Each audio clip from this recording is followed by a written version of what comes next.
आज जुलाई 21 तारीख 2 दिन पर जुलाई 23 तारीख आसो ठीक मास तले जून 23 तारीख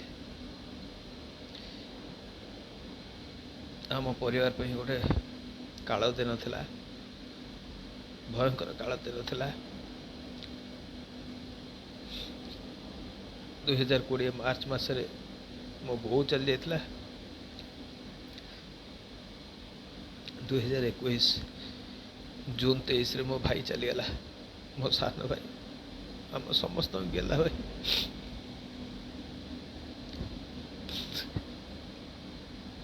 जोटा कि आम आशा कर केबे भी आशा कर सब दुखर विषय है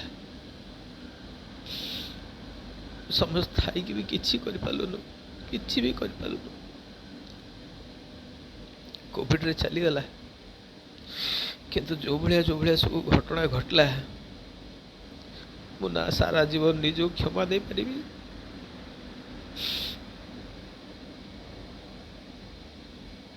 मो मनरू ए सब जिन दुख के जीव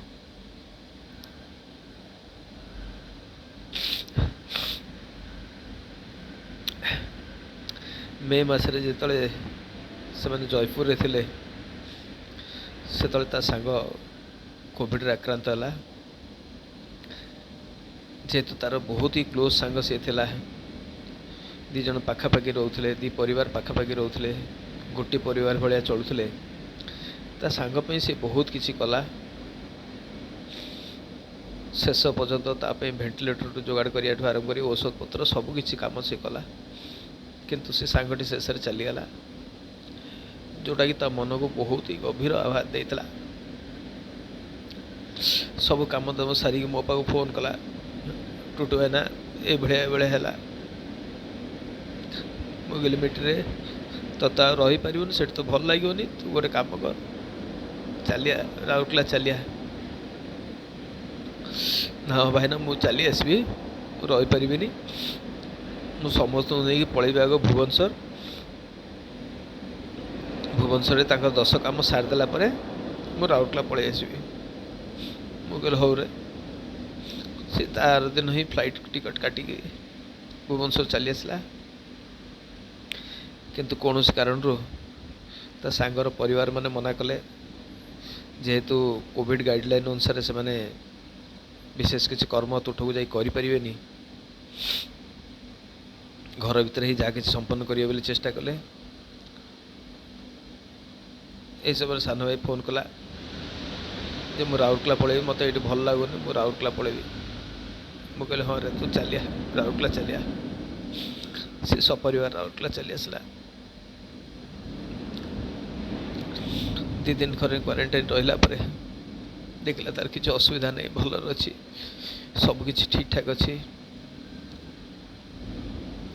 उठी गला जेहेतु बापा मोर बेडरिडेन बापा को पाख गला बापा सहित कथबार्ता देखा कला कथबार्ता हो गल पेल कला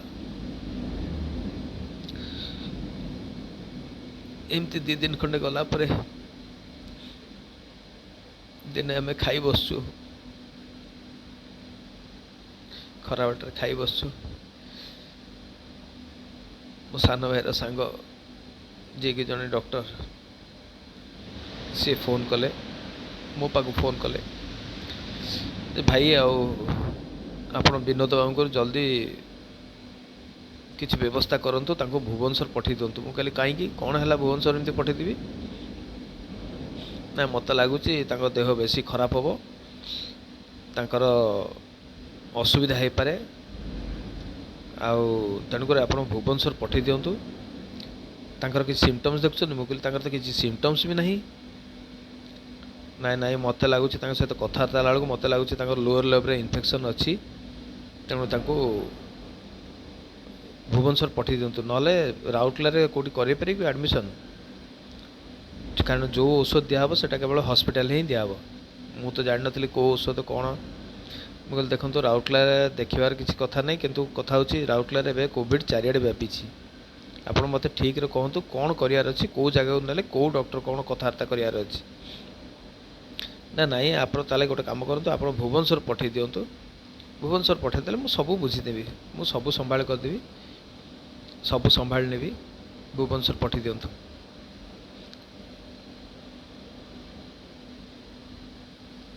ସେଇ ଗୋଟିଏ ଡିସିସନ୍ ମୋ ପାଇଁ ସବୁବେଳେ ପାଇଁ କାଳ ହେଇଗଲା। ମୁଁ ସେତେବେଳେ ହେଲେଣି 12:30 1 ପାଖାପାଖି ହେଲାଣି। ମୋ ସାନ ଭାଇ କହିଲେ ଆରେ ସେ କ'ଣ କହୁଛନ୍ତି ଭୁବନେଶ୍ୱର ପଠାଇବା ପାଇଁ। ନା ହଉ ତାହେଲେ ମୁଁ ଭୁବନେଶ୍ୱର ବାହାରି ଯିବି। ସେ ସାଙ୍ଗେ ସାଙ୍ଗେ ଗାଡ଼ି ଗୋଟେ ତା ସାଙ୍ଗକୁ ଫୋନ୍ କରି ଗାଡ଼ି ଗୋଟେ ମଗାଇଦେଲା। ଅଧା ଖାଇଛି, ଭାଉଜ ତା ପାଟିରେ ପୁରେଇ ଦେଲା। ମୋ ସ୍ତ୍ରୀ ତା ପାଟିରେ ଖାଇବା ଜିନିଷ ପୁରେଇ ଗଲା, କିନ୍ତୁ ସେତେବେଳକୁ ସେ ଡରିଗଲାଣି। ସାଙ୍ଗେ ସାଙ୍ଗେ ଡ୍ରେସ୍ ପିନ୍ଧିକି ଆସିଲା, ଦିଅଁଙ୍କୁ ଘରକୁ ଗଲା, ଦିଅଁଙ୍କୁ ମୁଣ୍ଡିଆ ମାରିଲା।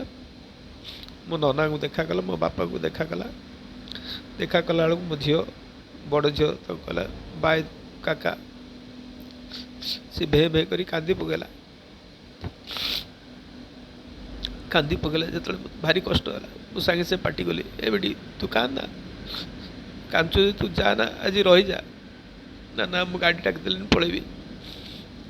ମୁଁ କହିଲି ନାଇଁ ରହିଯା, ଦେଖିବା ଟିକେ।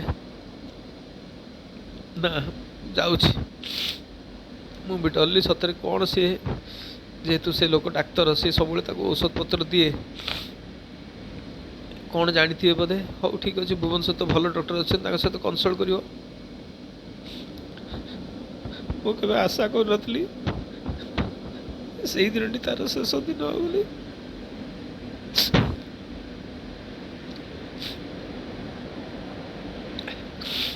ସେ ଚାଲିଗଲା ଭୁବନେଶ୍ୱରରେ ଲେଟ୍ ନାଇଟ୍ରେ ଯାଇକି ପହଞ୍ଚିଲା। ତା ଶ୍ୱଶୁର ଘରକୁ ପଳେଇଲା, ଗୋଠପାଟଣା ପଳେଇଲା। ସେଠି ସେମାନେ ଗୋଟେ ଅଲଗା ରୁମ୍ ଖାଲି କରିଦେଇଥିଲେ, ଅଲଗା ଗୋଟେ ଘର ଖାଲି କରିଦେଇଥିଲେ। ସେଠି ରହିଲା। ସେଠି ରହିଲା ବେଳେ ତାର ସ୍ୟାଚୁରେସନ୍ ସବୁବେଳେ ଚେକ୍ କରୁଥାଏ। ସ୍ୟାଚୁରେସନ୍ 95, 96, 95, 96 ଚାଲିଥାଏ। ହେଲେ ହଉ ଠିକ୍ ଅଛି, ଯେତେବେଳେ ଡକ୍ଟରଙ୍କ ସହିତ ସୁବିଧା ହେବ ଯାଇକି ଆପାର୍ଟମେଣ୍ଟ ଗୋଟେ ନେବୁ, 2 ଦିନ ଆଗ ରହ। ପୁଣି ହଠାତ୍ ଦିନେ 2 ଦିନ ପରେ ଖବର ପାଇଲି ଯେ ତାର ଯେଉଁ ସାଙ୍ଗ ଡକ୍ଟର ଥିଲେ ସିଏ କ'ଣ କରିଛନ୍ତି ନା, ହଠାତ୍ ଦିନେ ରାତିରେ ଫୋନ୍ କରିଛନ୍ତି, ତୁମର ଅକ୍ସିଜେନ୍ କେତେ ଅଛି? ନା ଏବେ କ'ଣ 92 ହେଲାଣି। 92 ହେଇଗଲାଣି। ସିଏ ସାଙ୍ଗେ ସାଙ୍ଗେ ଗୋଟେ ସିଲିଣ୍ଡର ଆଣିକି ବଡ଼ ବ୍ୟବସ୍ଥା କରିକି ତାକୁ ସେ ସିଲିଣ୍ଡର ତା ଘରେ ଲଗେଇକିରି ବହୁତ ଝାମେଲା କରି ଲଗା ହେଲା। ସିଲିଣ୍ଡର ଲଗାଲା ପରେ ତାକୁ ଶୋଇବାକୁ ମନା କଲେ। ସେଇଥିରେ ସେ ଅକ୍ସିଜେନ୍ ନେଲା। ଯାହା ହଉ, କିନ୍ତୁ ସକାଳୁ ଦେଖିଲା ବେଳକୁ ତାର ସେ 95, 96 ପୁଣି ସ୍ୟାଚୁରେସନ୍ ଅଛି। ସେ କିନ୍ତୁ ସମସ୍ତେ ସାଙ୍ଗମାନେ କହିଲେ ନାଇଁ ତୁ ହସ୍ପିଟାଲ ଯାଇକି ଆଡ଼ମିଟ୍ ହେଇଯା, ଅକ୍ସିଜେନ୍ କମିଯିବ। କାହିଁକିନା ପ୍ରଥମରୁ ତାକୁ ଡରାଇ ଦେଲେ ଯେ ଅକ୍ସିଜେନ୍ ତୁମର ବହୁତ କମିଯାଇପାରେ, ସବୁଆଡ଼େ ତ ହାଲା ଅଛି, ଅକ୍ସିଜେନ୍ ଡ୍ରାଷ୍ଟିକାଲି କମିଯିବ ବୋଲି। ଗଲା ଡକ୍ଟରଙ୍କୁ ଦେଖା କରିବା ପାଇଁ। ଭଲ ହସ୍ପିଟାଲ, ନାମୀ ଦାମୀ ହସ୍ପିଟାଲ, ଆମ୍ରି ହସ୍ପିଟାଲ। ଡକ୍ଟରଙ୍କୁ ଦେଖା କଲା। ଯାହା ମୋ ପଛରେ ମୁଁ ଶୁଣିଲି, ଡକ୍ଟର ମନା କଲେ ତୁମର CT ସ୍କୋର 7 ଅଛି, ତୁମେ ଆଡ଼ମିଟ୍ ହୁଅନି, ଘରେ ରହିକି ଚିକିତ୍ସା କର। କିନ୍ତୁ ଏଇ ତା ସାଙ୍ଗମାନେ, ସେ ଡକ୍ଟର ବିଭିନ୍ନ ସେମାନେ ପ୍ରେସର ପକେଇକି ତାଙ୍କୁ ଆଡ଼ମିଟ୍ କରାଇଲେ। ଆଡ଼ମିଟ୍ କରାଇଲା ବେଳକୁ ପ୍ରଥମେ ନର୍ମାଲ୍ ୱାର୍ଡ଼ରେ ରହିଲା। ନର୍ମାଲ୍ ୱାର୍ଡ଼ରେ ବି ତାର 96 ଅକ୍ସିଜେନ୍ ଥାଏ। କିନ୍ତୁ ହଠାତ୍ ଦିନେ 2 ଦିନ ପରେ ମୋ ଖବର ଆସିଲା ଯେ ଭାଇକୁ ICU ନେଇଗଲେ ବୋଲି। ICU ଶୁଣିକି ବଡ଼ ଭାଇନା ଦୌଡ଼ିକି ଗଲେ। ଏପଟେ ଆମେ ସମସ୍ତେ ବ୍ୟସ୍ତ ହେଇଗଲୁ, ICU କାହିଁକି ନେଲେ? ପଚାରିଲା ବେଳକୁ କହିଲେ ନାଇଁ ସେମିତି କିଛି ନାହିଁ, ଅକ୍ସିଜେନ୍ ତାଙ୍କର ଟିକେ ଅଧିକ ରିକ୍ୱାରମେଣ୍ଟ ଅଛି, ଅଲଗା ଜାଗାରେ ସୁବିଧା ନାହିଁ, ICUରେ ହିଁ କେବଳ ଅକ୍ସିଜେନ୍ ସୁବିଧାଟା ଅଛି, ସେଥିପାଇଁ ICUକୁ ନିଆହେଲା। ଠିକ୍ ଅଛି। ତାପରେ ମୁଁ ମଧ୍ୟ ରାଉରକେଲା ଯାଇ ପହଞ୍ଚିଗଲି। ଦେଖିଲା ବେଳକୁ ସେ ଅକ୍ସିଜେନ୍ ତାର ସେ ହାଇ ମ୍ୟାକ୍ସ ଲାଗିଛି। ପ୍ରାୟ 10 ଲିଟର 15 ଲିଟର ଗଲା ଅକ୍ସିଜେନ୍ ନେଉଛି। ତାପରେ NIV ଲାଗିଲା। ଯାହା କିଛି ହେଲା, କିନ୍ତୁ କେତେଟା ଜିନିଷ ମୁଁ ଦେଖିଲି ମୋ ମନ ଏତେ ଛି ହେଇଗଲା, ଏତେ ଛି ହେଇଗଲା। ପ୍ରଥମ କଥା ହେଲା, ଯେତେବେଳେ ସେ ଭଲ ଥିଲା ତାକୁ ପ୍ରଥମେ ଡରେଇବାର ନଥିଲା, କିନ୍ତୁ ତାକୁ ଏଭଳିଆ ଡରେଇ ଦେଲେ ଯେ ତା ମନ ଭିତରେ ଗୋଟେ ଡର ବସିଗଲା। କାରଣ ସେତେବେଳକୁ ଅଲରେଡ଼ି ସେ ତା ସାଙ୍ଗର ଅବସ୍ଥା ଦେଖିକି ଆସିଛି, ତାର ଛଟପଟ ହେବାର ଦେଖିକି ଆସିଛି, ତାକୁ ଏ ଭୟଙ୍କର ଭାବରେ ଡରେଇ ଦେଲେ। ଦ୍ୱିତୀୟ କଥା ହେଲା, ସେତେବେଳକୁ ଆମେ ତା ପାଖରେ କେହି ନାହୁଁ, କେହି ଭାଇ ଭଉଣୀ ଆମେ ତା ପାଖରେ କେହି ବି ନାହୁଁ, କେବଳ ତା ସ୍ତ୍ରୀଟି ଅଛି, ତା ସାଙ୍ଗମାନେ ଅଛନ୍ତି। ଯେତେବେଳେ ତାକୁ ଆଇସିୟୁ ନେଇଛନ୍ତି, ଆଇସିୟୁରେ ଜଷ୍ଟ ନେଲା ବେଳକୁ ଆଇସିୟୁରୁ ଜଣଙ୍କ ଡେଥ୍ ହେଇଯାଇଛି, ତାକୁ ବାହାର କରୁଛନ୍ତି, ତାକୁ ଇନ୍ କରାଉଛନ୍ତି। ସେ ଦେଖିଦେଇଛି, ଦେଖିଦେଲା ପରେ ସେଇଦିନଠୁ ହିଁ ବିକଳ ହେଇକି ସାଙ୍ଗମାନଙ୍କୁ ଫୋନ୍ କରିଛି, ସାଙ୍ଗମାନଙ୍କୁ ମେସେଜ୍ ଦେଇଛି, ମୋତେ ଏଠୁ ବାହାର କରିଦିଅ, ମୋତେ ଏଠୁ ବାହାର କରିନିଅ, ମୋତେ ଭଲ ଲାଗୁନି। 2 ଦିନ ପରେ ସେ ନର୍ସମାନଙ୍କ ବ୍ୟବହାର ଦେଖିକି ମଧ୍ୟ ସିଏ ବି କହିଛି ନାଇଁ ମୋତେ ଏଠୁ ବାହାର କର। ମୁଁ ଯାଇକି ପହଞ୍ଚିଲି, ତାକୁ ବୁଝେଇଲି ମିଟରେ କ'ଣ କରିପାରିବା କହ, ନର୍ସମାନେ ତ କରୁଛନ୍ତି, କାମ କରୁଛନ୍ତି, କ'ଣ କରିପାରିବା କହ, ତୁ ବ୍ୟସ୍ତ ହୋନା ଧନ, ତୁ ଏଇଠି ରହ, ଏଇଠି ଅକ୍ସିଜେନ୍ ଅଛି, ତୁ ଏଇଠି ନେଇକି କେବଳ ସାଚୁରେସନ୍ ମେଣ୍ଟେନ୍ କରି ରହ। ହଁ ଟୁଟୁ ଭାଇନା ଠିକ୍ ଅଛି, ମୁଁ ରହିବି କହିଲି।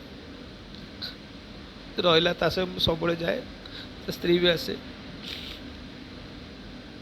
ମୁଁ ଯାଏ ତା ସାଙ୍ଗେ କଥାବାର୍ତ୍ତା ହେଇକି ଆସେ।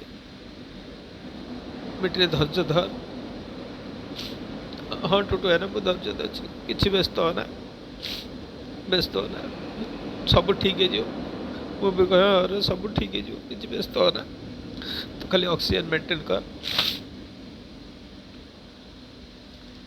ସେ ବିଚାରା ତାର ଲାଗି ପଡ଼ି ମେଣ୍ଟେନ୍ କରି ରହିଛି।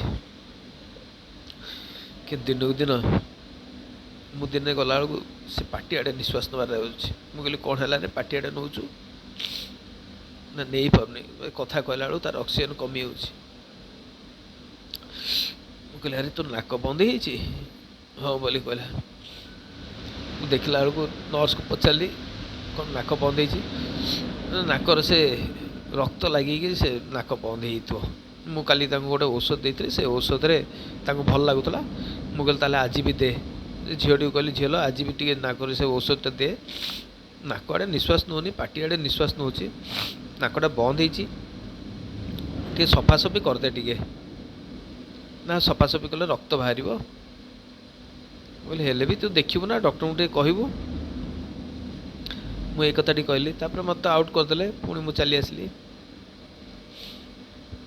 ମୋତେ ଡକ୍ଟର ଖାଲି କହିଲେ ଯେ ସେ ପ୍ରନିଂ ପୋଜିସନ୍ ନେଉନାହାନ୍ତି। ମୁଁ ତାକୁ ଯାଇ ବୁଝିଲି, ଆରେ ପ୍ରନିଂ ପୋଜିସନ୍ରେ ରହିବୁ ରେ, ଦେଖିକି ରହିବୁ, କେମିତି ତୋତେ ଭଲ ଲାଗିବ ପ୍ରନିଂ ପୋଜିସନ୍ରେ, ଯେମିତି ସାଚୁରେସନ୍ ମେଣ୍ଟେନ୍ କରିପାରିବୁ। ସେ ସାଙ୍ଗେ ସାଙ୍ଗେ ପ୍ରନିଂ ପୋଜିସନ୍କୁ ଗଲା। ଆଉ ମୋତେ ବି ପଚାରୁଥାଏ ଭାଇ ନା ଅକ୍ସିଜେନ୍ ବଢ଼ିଲା? ମୁଁ କହିଲି ହଁ ରେ ବଢ଼ିଲା, ଅକ୍ସିଜେନ୍ ବଢ଼ିଲା ରେ ବଢ଼ିଲା, ବଢ଼ିଲା। ଯେମିତି ସେ ଖୁସି ହେଇକି ସେ ପ୍ରନିଂ ପୋଜିସନ୍ ରହେ।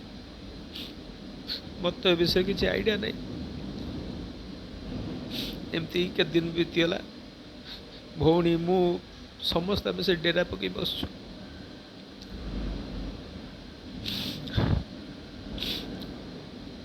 ଦିନକୁ ଦିନ କିନ୍ତୁ ଅକ୍ସିଜେନ୍ ତ ମେଣ୍ଟେନ୍ ହେଇକି ରହିଲା, କିନ୍ତୁ ଏହି ସମୟରେ ନୂଆ ମେଡ଼ିସିନ୍ 2DG ଆସିଗଲା। ତ ଯାହା ହଉ ଆମକୁ ସେଇଟା 2DG ବି ଆଭେଲେବୁଲ୍ ହେଇଗଲା, କାହିଁକିନା ଡକ୍ଟର ଆଗରୁ ଆମକୁ ବତେଇ ଦେଇଥିଲେ ଯେ ତାଙ୍କର ଦେହରେ କୌଣସି ଔଷଧ କାମ ଦେଉନି। ଆମେ ଅଲରେଡ଼ି 10ଟା ରାମଡେସିଭିର୍ ଦେଇସାରିଲୁଣି, ତା ସତ୍ତ୍ୱେ ବି କାମ ଦେଉନି। ଆଉ କ'ଣ କରାଯିବ ଦେଖିବା। ଆମେ ହାତ ଗୋଡ଼ ଧରିଲୁ, ନାଇଁ ଆପଣ କିଛି ହେଲେ ବି କାହା ସହିତ ଗୋଟେ କନସଲ୍ଟ କରନ୍ତୁ, କନସଲ୍ଟ କରିକି ଆପଣ କିଛି ବ୍ୟବସ୍ଥା କରନ୍ତୁ। କିନ୍ତୁ ଡକ୍ଟରଙ୍କ ସବୁବେଳେ ଗୋଟିଏ କଥା, କୋଭିଡ଼କୁ କିଛି କହିହେବନି। ସେ ଅମୁକ କରୋଡ଼ପତି ଚାଲିଗଲା, ସେ ସମୂହ କରୋଡ଼ପତି ଚାଲିଗଲା, ସେ ସିଏ ଚାଲିଗଲା, ସେ ଇଏ ଚାଲିଗଲା, ସେ କିଛି କହିହେବନି। ଠିକ୍ ଅଛି କହିହେବନି ଯେ ଯେଉଁଟା ଛୋଟ ଛୋଟ ଜିନିଷ ତ ଦେଖିକି ସଜାଡ଼ି ହେବ, ଚେଷ୍ଟା ତ କରିବା ନା। ହଁ ଆମେ ପୁରା ପୂର୍ଣ୍ଣ ମାତ୍ରାରେ ଚେଷ୍ଟା କରୁଛୁ। କିନ୍ତୁ ମୁଁ ଯେତିକି ସମୟ ରହିଲି, ଯେତିକି ଦେଖିଲି, ବହୁତ ହି ଦୁଃଖ ଲାଗିଗଲା, ବହୁତ ହି କଷ୍ଟ ଲାଗିଗଲା। କାହିଁକିନା ସେମାନେ କହୁଛନ୍ତି ସିନା ଚେଷ୍ଟା, ପ୍ରକୃତରେ ଚେଷ୍ଟା ନୁହେଁ ସେଇଟା। ପ୍ରକୃତ ଚେଷ୍ଟା ନୁହେଁ, କେବଳ ସେମାନେ ମେଣ୍ଟେନ୍ କରୁଛନ୍ତି ଆଉ ଅପେକ୍ଷା କରୁଛନ୍ତି କେଉଁ ଲୋକ କେତେବେଳେ ଯିବ, ଯଦି ଯିବ ଯିବ ଆଉ କିଛି କରିବାର ନାହିଁ। ଆମର କନସଲଟାଣ୍ଟ ଆସୁଛନ୍ତି, ତାଙ୍କର ଔଷଧ ଦେଇ ଦେଇ ପଳାଉଛନ୍ତି, ସେ ରିଡ଼ିଙ୍ଗ ଦେଖି ଦେଉଛନ୍ତି କ'ଣ କ'ଣ ଥିଲା, କେତେ ଚେଞ୍ଜ ହେଇଛି, କେତେ ଭେରିଏସନ୍ ହେଇଛି, ସେ ଅନୁସାରେ ଔଷଧ ଲେଖିଦେଇ ପଳେଇଲେ।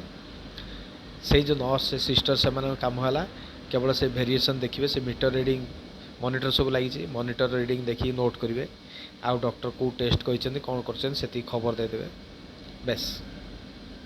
ଆଉ ଯେତେବେଳେ ଖାଇବାକୁ ଆସିବ ଖାଇବାକୁ ଦେଇଦେବେ। ପେସେଣ୍ଟର କ'ଣ ଦରକାର ଅଛି, କ'ଣ ନ ଦରକାର ଅଛି, ତା କ'ଣ ଅସୁବିଧା ହେଉଛି, କ'ଣ ଅସୁବିଧା ହେଇପାରେ, ସେସବୁରେ ତାଙ୍କର ଧ୍ୟାନ ନାହିଁ। କାହିଁକିନା ସେମାନେ କହୁଛନ୍ତି ଆମକୁ 12 ଘଣ୍ଟା ଡ୍ୟୁଟି ଦିଆହେଉଛି, କେତେ ଆମେ ଦେଖିବୁ। ବହୁତ ହି କଷ୍ଟ ଲାଗିଲା। ତା ସହିତ ପୁଣି ଠିକ୍ ଅଛି, ନୂଆ ନୂଆ ଛୋଟ ଛୋଟ ପିଲା ଗୁଡ଼ା ଅଛନ୍ତି, ସେମାନେ ନର୍ସ ହେଇଛନ୍ତି, ହୁଏତ କମ୍ ପଇସାରେ ମିଳିଥିବ ବୋଲି ସାଙ୍ଗେ ସାଙ୍ଗେ ତାଙ୍କୁ ନେଇଯାଇଛି ହସ୍ପିଟାଲ। କିନ୍ତୁ ଯେଉଁ କମ୍ ସେ କମ୍ ଯେଉଁ ସିନିୟର ସିଷ୍ଟର ଅଛି ତାର ତ କର୍ତ୍ତବ୍ୟ ନା, ତାର ତ କର୍ତ୍ତବ୍ୟ ଦେଖିବା କଥା ନା ଯେ ପ୍ରକୃତରେ କ'ଣ ହେଉଛି। ପ୍ରତ୍ୟେକ ପେସେଣ୍ଟ ତା ପାଇଁ ଭାରି ଗୁରୁତ୍ୱପୂର୍ଣ୍ଣ ହେବା ଦରକାର। କାହିଁକିନା ଡକ୍ଟର ସିନା ଔଷଧ ଦେଇଦେଇକି ପଳେଇଲେ, କିନ୍ତୁ ପେସେଣ୍ଟର କଣ୍ଡିସନ୍ କ'ଣ ହେଉଛି କ'ଣ ନାହିଁ, ଡେ ଟୁ ଡେ ତା'ର କଣ୍ଡିସନ୍ କିଏ ଚେକ୍ କରିବ? ଏଇ ସିଷ୍ଟର ମାନେ ନର୍ସ ମାନେ ହିଁ ଚେକ୍ କରିବେ ନା। କିନ୍ତୁ ସେମାନେ ଯଦି ବସିକି ମୋବାଇଲ ଦେଖିବେ ତାହେଲେ କ'ଣ କିଛି କରିହେବ? ପେସେଣ୍ଟର ଯାହା ହେଉଛି ହଉ, ସେମାନେ ଗୋଟେ ଖାଲି ଖବର ଦେଇଦେବେ ପେସେଣ୍ଟର ଏହା ହେଲା, ପେସେଣ୍ଟର ସେୟା ହେଲା। ଆଉ ଯେହେତୁ ଚାକିରି କରୁଛନ୍ତି ଦୌଡ଼ିକି ଆସିବେ ତା ପାଖକୁ, ହଁ ଏଇଟା ହେଉଛି ସେଇଟା ହେଉଛି, କିନ୍ତୁ କାହିଁକି ହେଉଛି କ'ଣ ହେଉଛି? କାହିଁକିନା ଡକ୍ଟର ଅପେକ୍ଷା ନର୍ସ ସିଷ୍ଟର ଏଇମାନେ ହିଁ ବେଶୀ ରୋଗୀକୁ ବଞ୍ଚେଇ ପାରିବେ, ବିକଜ ଏମାନେ ତାର ପ୍ରପର୍ କେୟାର ନେବେ, ତାର କେୟାର ଦରକାର। କିନ୍ତୁ ସେଭଳିଆ ପରିସ୍ଥିତି ହେଲାନି। 2DG ମେଡ଼ିସିନ ଦେଲା ପରେ ଦିନେ ଡକ୍ଟର କହିଲେ ନାଇଁ 2DG କାମ ଦେଲା, ଭଲ ହେଉଛନ୍ତି। ଆମକୁ ଗୋଟେ ଭାରି ଖୁସି ଲାଗିଗଲା। ତା ଭିତରେ ଆମେ ସବୁ ଦିଅଙ୍କୁ ମୁଣ୍ଡିଆ ମାରି, ସବୁ ମନ୍ଦିରରେ ମୁଣ୍ଡିଆ ମାରିକି ଆସୁ, ସବୁ ଦିଅରେ। ସେ ସାନ ଭାଇ ବି ଏତେ ଭଲ ଥିଲା, ତାର ଏତେ ଲୋକ ସମ୍ପର୍କ ଥିଲା ଯେ ସାରା ଦେଶରେ ଅଧିକାଂଶ ଜାଗାରେ ତା ପାଇଁ ଲୋକମାନେ କିଏ କେଉଁଠି ଯାଇକି ପୂଜା କରିଛି, କିଏ କେଉଁଠି ଯାଇ ମଙ୍ଗତ ମାଗିଛି, ତାର ଠିକ୍ ଠାକ୍ ନାହିଁ। ସମସ୍ତେ ଲାଗି ପଡ଼ିଛନ୍ତି କେମିତି ସେ ସେଭ୍ ହେବ ବୋଲି। ସେ ଅନୁସାରେ ଆମେ ବି ଦୌଡ଼ିଛୁ, କେଉଁଠି ଏ ପୂଜା କରିବୁ, କେଉଁଠି ସେ ପୂଜା କରିବୁ। ଭାରି ଖୁସି ଲାଗିଲା, ଯାହା ହଉ ଠାକୁର ବୋଧେ ଶୁଣିଲେ।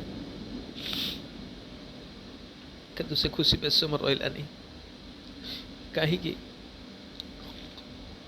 ସେଠିକାର ଆଇସିୟୁ ଗୁଡ଼ା ଭାରି ଥଣ୍ଡା, ତା ଦେହରେ ତ କିଛି କପଡ଼ା ନଥିଲା। ସେଦିନ ତାକୁ କମ୍ବଳ ବି ଘୋଡ଼ା ହେଇନି।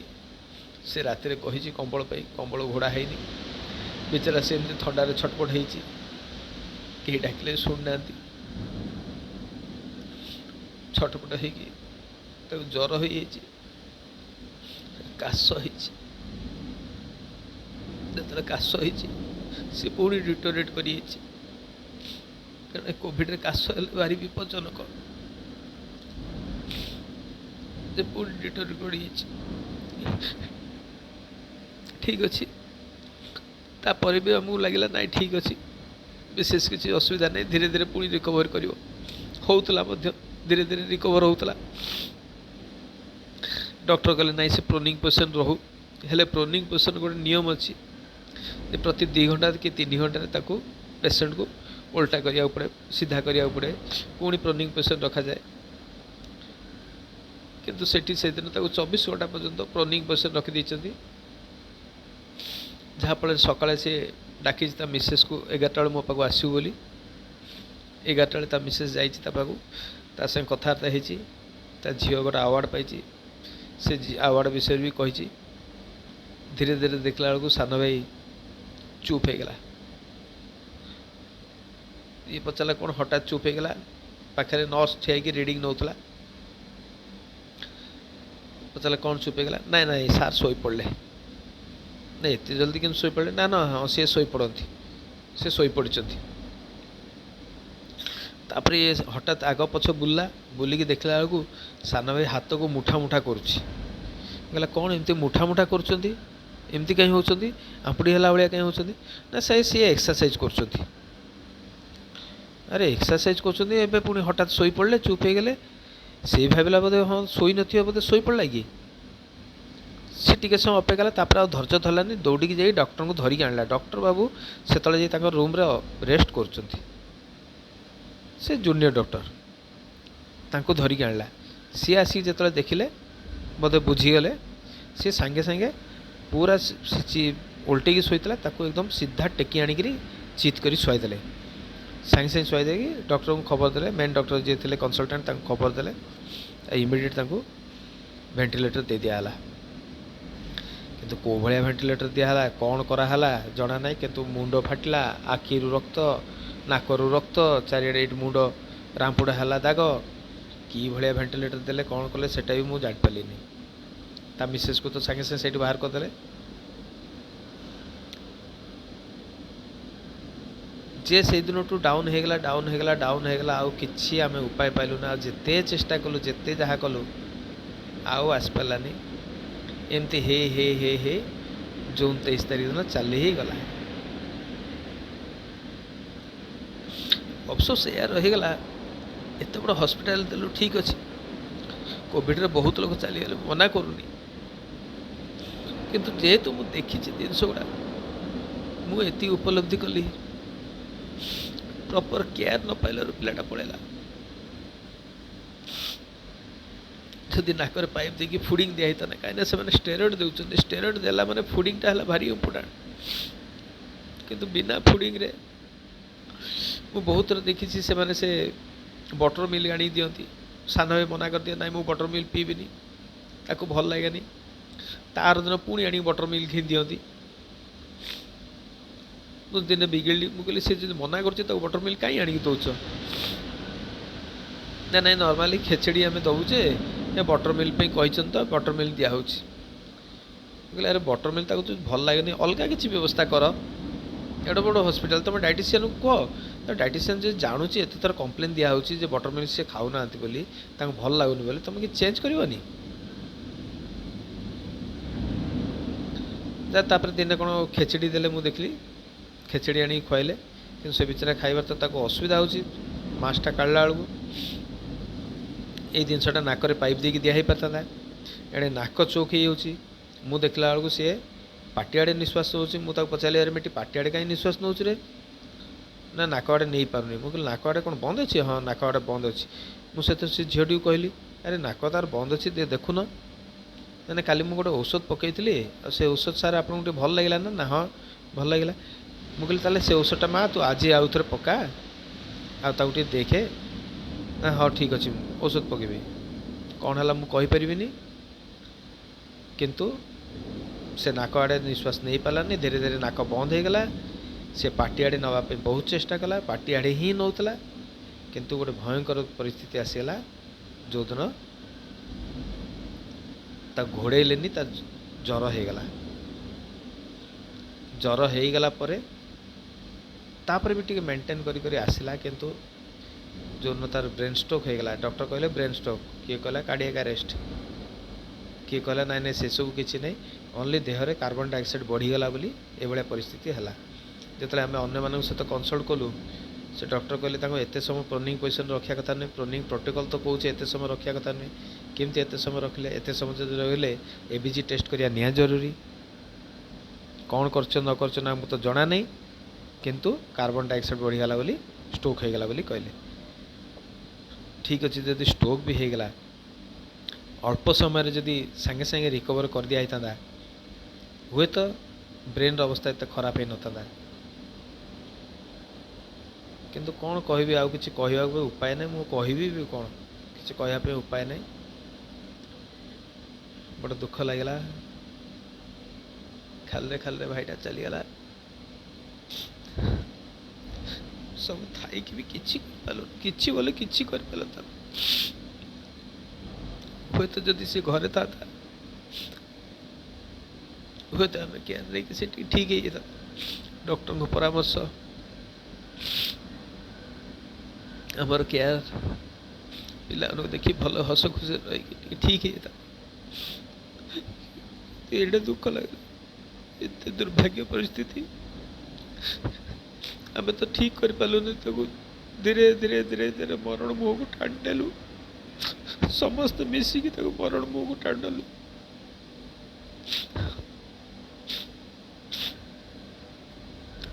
प्रकृति यहाँ हबार नाला भाई निश्चय रिकवर हो आसी था एत भी तार असुविधा नाला जे ये भाया परिस्थिति को सी आसो से बहुत हसखुशिया पिला लास्ट पर्यटन से एक्टिव ही थिला बहुत ही एक्टिव थिला किंतु मासे प्राय मास 10 दिन खंडे रहिला परे जीवाटा बहुत कष्ट हो गला बहुत ही कष्ट हो गला दियों प्रति संपूर्ण भरसा तुटीगला कम जगार पूजा ए पूजा ठू आरंभ कर से पूजा ठू आरंभ कर से पूजा ठू आरंभ कर सब जगह पूजा है कहीं शुणले कहीं शुणले बहुत अफसोस रहीगला बहुत ही अफसोस रहीगला एथुर मुझे किसी शिक्षा लाभ पाइली तो समस्त को जड़े दूची वैक्सीन जमती हेले नेबे जेमिति भी हेले वैक्सीन नहीं जानतु वैक्सीन नहीं कि हुए तो बहुत लोग चलीगले बोली शुणा हो किंतु वैक्सीन नवा निहाती जरूरी द्वितीय कथा जदि कोविड किए अच्छा प्रथम डॉक्टर को परामर्श नियंतु घरे रखी चिकित्सा करने को चेष्टा करूँ आइसोलेशन रे रखंतु तांको प्रति पूरा केयरफुल होंतु तांको पूरा गुरुत्व दियंतु केमती कौन करी हबो हाथ गोड़ मालिश करिकी कथबार्ता होकरी स्नेह श्रद्धा रखिकी जमती तांको मन फूर्ति रहिबो विशेष किसी हेनी डर जमी ता भीतर पशिबनी से भलिया करी तार केयर नियंतु फूडिंगटा ठीक रखंतु भल खाया को दियंतु ठीक अच्छे कौ मैंने भेज अच्छा कौ मैंने नॉन भेज अच्छा ए नॉन भेज खाली किसी असुविधा नुहे कि पर्टिकुलर अंडा पर्यंत सीमित अंडा माछ पर्यंत सीमित रखा दरकार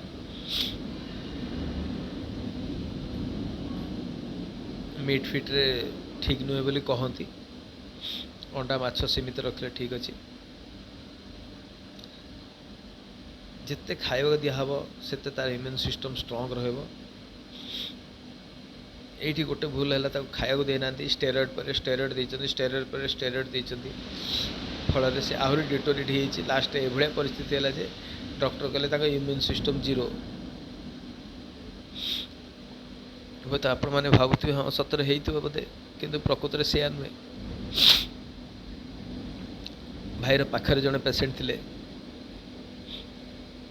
तांकर भी कंडीशन बहुत खराब थिला किंतु तांको मिसेस कौन जगार डॉक्टर थिले कि टेस्ट बोधे डॉक्टर थिले बोधे सी हजबैंड पाक आसती जेहेतु से प्रेग्नेंट थिले ऑफिस सारिकी ड्यूटी सारिकी से हजबैंड पाक आस देखा करती देखा करी जहाँ जहाँ कंडीशन होची सबू नोट कर रखती कौन मेडिसिन दिहला कौन नाई नहीं कि से माने सी जाइकी बाहर अलग अलग डॉक्टर सहित दिल्ली बॉम्बे डॉक्टर मान सहित कनसल्ट करती जिते जी चिन्हा परिचय अच्छा से मैंने जो अनुसार एडवाइस दिखती सी आसिक पुणी से अनुसार डॉक्टर सहित एठिकार कनसल्टाट सहित कथबार्ता करी से भाया जबरदस्ती करी कराती यही सब जिन आपको करा पड़ो यू जिन करा पड़ो ये जिन दबा पड़ो करी करी गोटे कंडीशन को नहीं आसिले ता सत्वे भी एम स्टेरॉइड हाई दे दे चलते इम्यून सिस्टम जो कमी जावाक बसला से सी डरले ना ब्लैक फंगस हबार चांस अच्छी बोली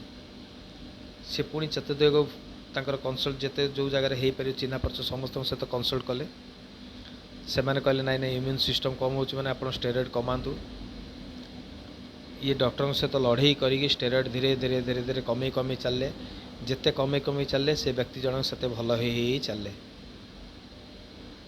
से भल ही चलले जो मो भाई गला से से 2 लीटर ऑक्सीजन मात्र थिले वेंटिलेटर जीवा अवस्था था किंतु 2 लीटर ऑक्सीजन को आसीगले तापर हूँ तो रिलीज हो मुझे जानी तो से बहुत जिन मत शिक्षा को मिलला प्रकृत में केयरनेसटा हूँ बहुत इंपोर्टेंट आम पैसा दे दूँ आम भावु नर्स मैंने केयर नौथे बहुत हॉस्पिटल में आम देखीचु भी नर्स मैंने केयर नौथे डॉक्टर तो निश्चय केयर नौथे डॉक्टर तो सब पेसेंट को निजर भाविकी देखुवे किंतु वास्तव में सेया नुहे मनीष प्रकृति जहाँ प्रकृत में सेया बहुत कम नर्स अच्छा बहुत कम डॉक्टर अच्छा जो मैंने निज जीविका को बहुत ही गुरुत्व सहित नियंती आ से माने एथिपई डेडिकेटेड पीपल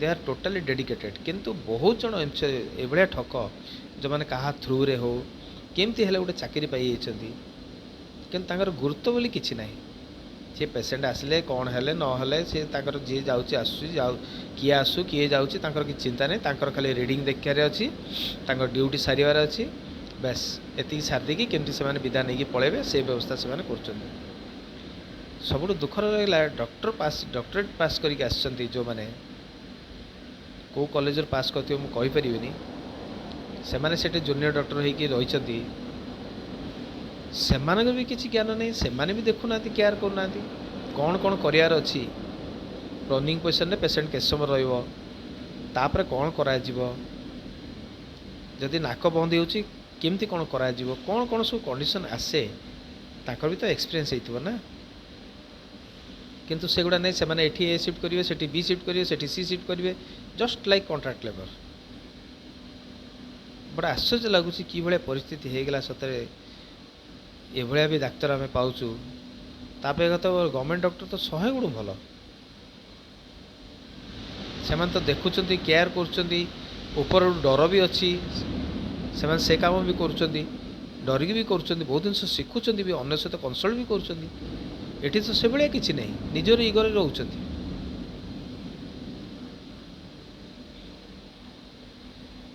ठीक अच्छे मु केवल आपण मानक कहबी निज पेसेंटर केयर ने बहुत ही केयर ने बहुत ही केयर ने ये दियो देवता उपर भरसा करें किसी मूल्यहीन सब आपड़ जो विपद पड़े कहीं आपण पाक आसबे सब आप साइड करदे जदि किए भल ही भल ही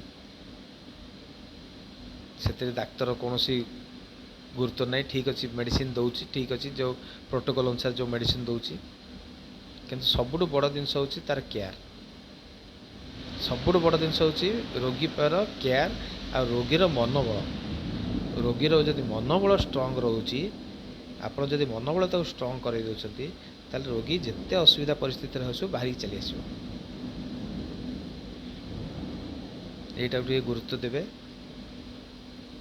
मु तो आज मो भाई को हर देती आ बोते सारा जीवन बोते मुझे निज क्षमा कर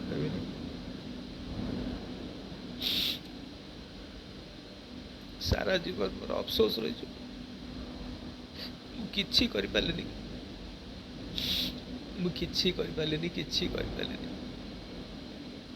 मो भाई को मुझे हरदेली आपण मान अनुरोध कर चेष्टा करूँ निजर प्रयोजन को हरातुनी जिते केयर नहीं पारे नियंतु किंतु निजक भी प्रोटेक्शन रखतु आप पीपी किट यूज करूँ